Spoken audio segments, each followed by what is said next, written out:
Hey everyone, welcome back to my YouTube channel. Today I really wanted to talk with you about a concept called provoke and record that Lisa Fontaise came up with. Abusers will provoke us and then record us. That's what they are looking to do. And let's just be really clear. Victims, when they record, they're recording because they're trying to figure out if they're crazy, if they did something wrong. They're trying to maybe regulate themselves a little more.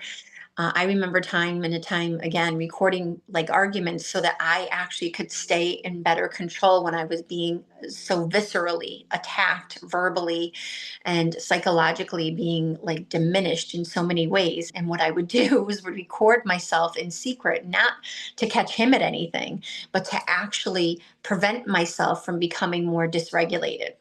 So abusers like to poke. Oh, keep poking and poking. And when they poke, they provoke oftentimes. And when we have been so significantly trapped over and over again, it's very easy to be like that percolating coffee pot. I'm going to age myself here. The percolating coffee pot that goes, the little like top glass of it, boop, boop, boop, boop, and then boom, it explodes. And that's when the abuser is going to record you. That's when the abuser is going to say, you're crazy. You've lost your mind. There's something wrong with you, right?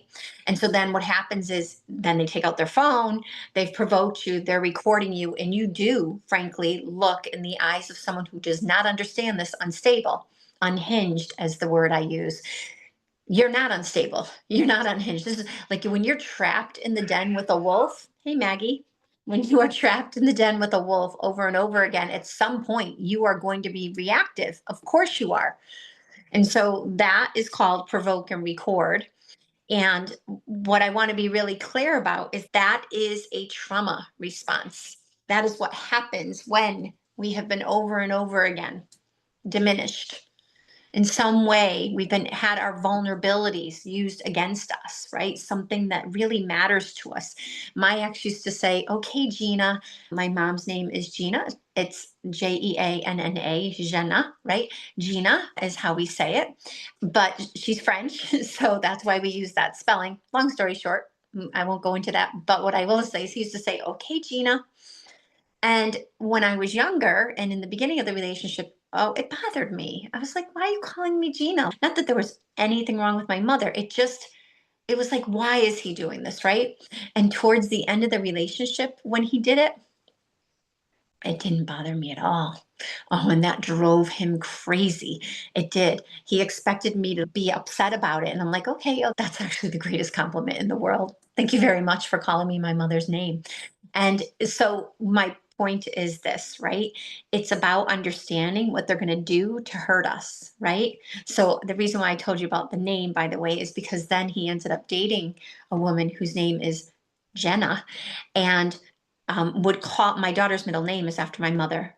And so instead of calling my daughter by the way my mother pronounces her name, he started calling my daughter by the way that the other woman's name is pronounced. Totally different names. One's Gina, one's Jenna. But he would do that. And it would be like weird. Why are you not calling our daughter what her given birth name is after my mom? And I didn't understand it. And I didn't even bother fighting about it. There's so many things that we end up not even fighting about.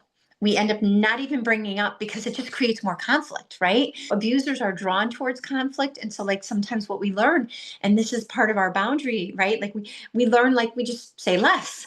It's just, we get so worn down that we just realize saying nothing is better.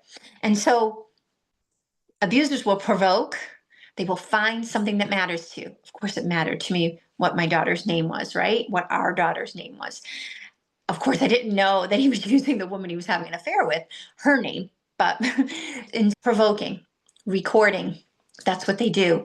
And they will do it in hopes that you're going to be dysregulated. And I want to be really clear again, this dysregulation is never your fault.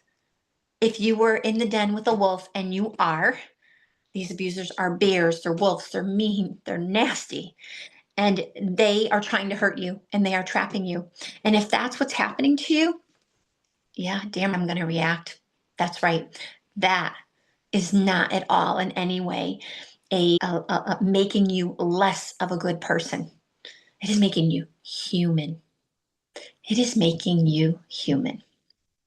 And so give yourself grace, Recognize that if these things have happened, they make you human. Now do, if you can, predict what he's going to use against you so that you are ready. I began to know he was going to call me Gina. And I was like, okay.